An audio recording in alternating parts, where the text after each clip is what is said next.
Civil services APPSC group 1 మెయిన్స్లో మనకి ethics అనే ఒక పేపర్ ఉంటుంది.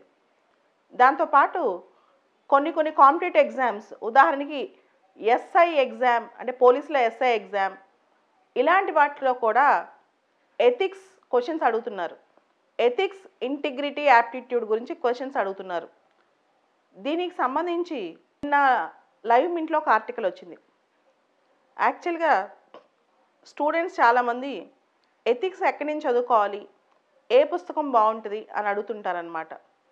అయితే నేను చదివే విధానం, నేను నా స్టూడెంట్స్ చెప్పే విధానం, రకరకాల సోర్సెస్ నుంచి ఎథిక్స్ మెటీరియల్ కలెక్ట్ చేస్తాను. రకరకాల సోర్సెస్లో ఎగ్జాంపుల్స్ తీసుకుంటాను. ఉదాహరణకి నిన్న ఇచ్చిన సోర్స్లోంచి ఒక ఎగ్జాంపుల్ చెప్తాను.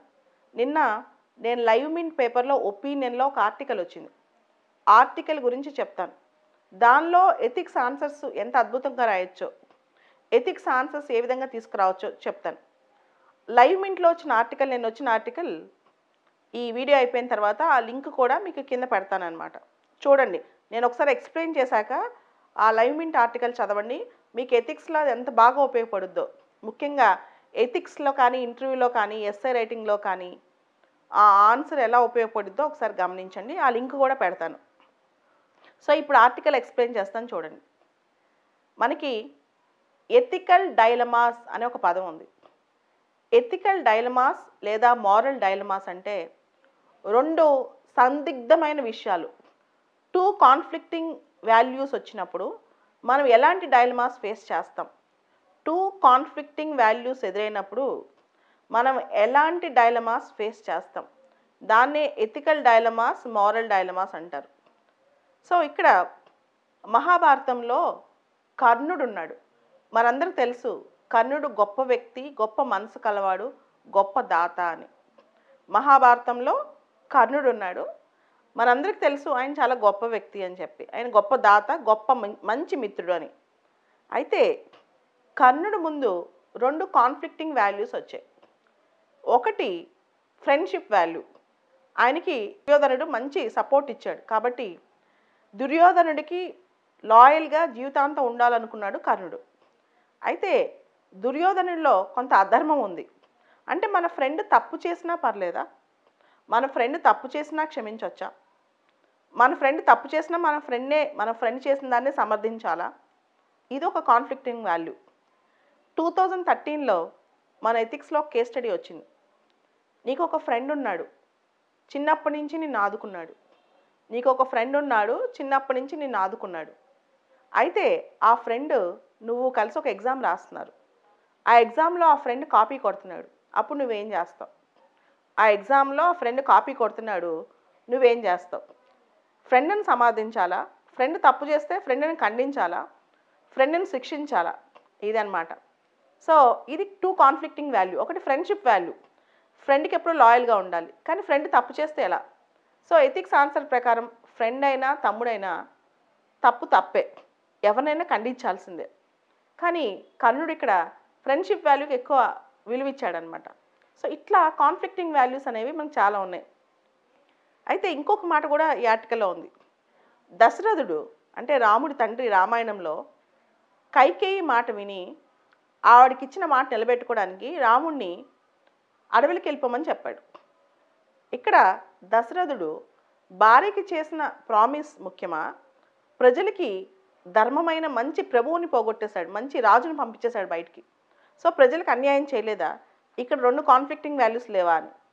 అదేవిధంగా రాముడు ఉన్నాడు.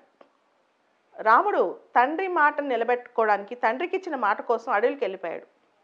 అయితే తండ్రికి ఇచ్చిన మాట కోసం ప్రజల్ని దూరం చేసుకోలేదా, ప్రజలకి దూరం అయిపోలేదా? ఇది ఇంకో రెండో కాన్ఫ్లిక్టింగ్ వాల్యూ అనమాట. సో ఇట్లా హయ్యర్ వాల్యూస్, లోయర్ వాల్యూస్. కొన్ని వాల్యూస్ మన పర్సనల్ వాల్యూస్ ఉండొచ్చు, కొన్ని వాల్యూస్ ప్రొఫెషనల్ వాల్యూస్ ఉండొచ్చు. కానీ సివిల్ సర్వీసెస్లో పర్సనల్ వాల్యూకి ప్రొఫెషనల్ వాల్యూకి మధ్య తేడా వస్తే మనం ప్రొఫెషనల్ వాల్యూస్నే కాపాడాలి, మనం ప్రొఫెషనల్ ధర్మాన్నే అంటే మన వృత్తి ధర్మాన్నే కాపాడాలన్నమాట. ఇట్లాంటి ధర్మ సందేహాలు చాలా వస్తుంటాయి. మీరు వినే ఉంటారు, ఒక ఏఎస్ఐకి ఈ కోవిడ్ సందర్భంలో తల్లి చనిపోయింది. తల్లి చనిపోయినప్పుడు తల్లిని చుట్టానికి కూడా వెళ్లకుండా ఆయన పనిచేసుకున్నాడు. అదేవిధంగా ఉత్తరప్రదేశ్ సీఎం యోగి ఆదిత్యనాథ్ గారి తండ్రి చనిపోయారు, అయినా ఆయన అక్కడికి వెళ్ళలేదు.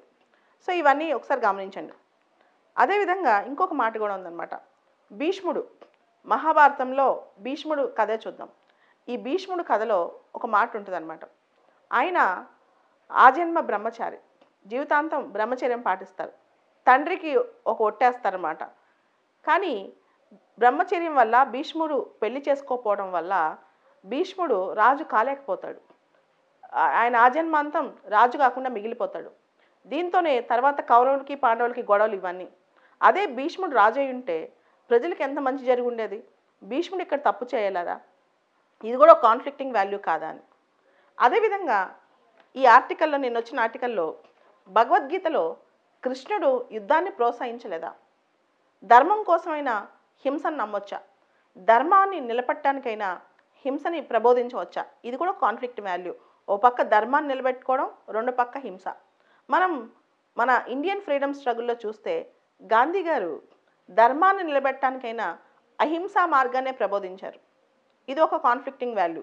అంటే ధర్మం కోసం హింస చేయొచ్చా, చేయకూడదా? అదేవిధంగా అబ్రహాం లింకన్ చూసుకోండి. ఆయన అమెరికాలో 19వ శతాబ్దంలో స్లేవరీ చాలా ఉండేది, అంటే బానిసత్వం. దాన్ని అణిచివేయడానికి సివిల్ వార్ని ప్రోత్సహించలేదా? పౌర యుద్ధాన్ని ప్రోత్సహించలేదా? ఇది కూడా ఒక కారణం అన్నమాట. అదే ఇండియాలో సివిల్ వార్ని ఆపడానికి, అంతర్గతంగా ఒక యుద్ధాన్ని ఆపడానికి మనం ఇండియాని పార్టీషన్ కూడా ఒప్పుకున్నాం, గాంధీ గారు, నెహ్రూ గారు. అంటే హింసను ఆపాలి, ప్రజల మధ్య గొడవలు వద్దు అని. సో ఈ వాల్యూస్ అని చూస్తే ఎథిక్స్లో ధర్మ సందేహాలు చాలా వస్తాయి. ఈ ప్రశ్నలకు బదులుందా? ఇవన్నీ ఎప్పటికీ ప్రశ్నలుగానే మిగిలిపోతాయా? అంటే ప్రాక్టికల్గా రాస్తే మనం ప్రొఫెషనల్ వాల్యూస్కి, దేశానికి ఇంపార్టెన్స్ ఇవ్వాలి. పబ్లిక్ ఇంట్రెస్ట్కి ఎక్కువ ఇంపార్టెన్స్ ఇవ్వాలి. Interest of the public at large, అంటే ప్రజా ప్రయోజనాలకి ఎక్కువ మనం ప్రాముఖ్యత ఇవ్వాలన్నమాట. దాన్ని మించిన ఇంట్రెస్ట్ ఇంకొకటి లేదు. అదేవిధంగా జెర్మీ బెంథామ్ యొక్క యూటిలిటేరియన్ ఫిలాసఫీకి కూడా మనం ఇవ్వాలి. యూటిలిటేరియనిజం అంటాం దాన్ని. యూటిలిటేరియనిజం అంటే greatest happiness to the greatest number of people, లేదా maximum benefit to the maximum number of people.